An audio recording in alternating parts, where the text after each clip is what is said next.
السلام علیکم ورحمة الله وبرکاته. بسم الله الرحمن الرحیم. یو ورځ یو سړی یو عالم ته راغی، ورته وویل چې زه غواړم چې رسول الله صلی الله علیه وسلم په خوب ووینم.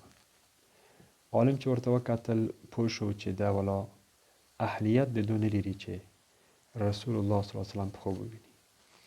ده ته یې وویل چې ولاړ شه یو څو ورځې د شپې نه ټکله مه خوره.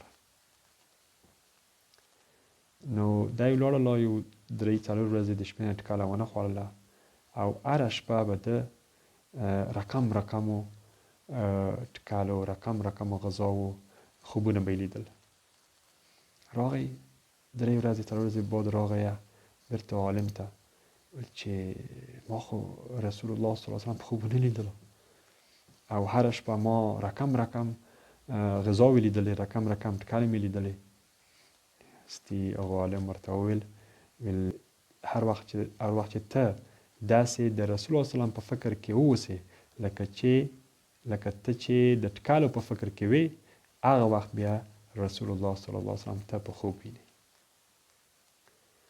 سبحانك اللهم وبحمدك اشهد ان لا اله الا انت استغفرك واتوب اليك.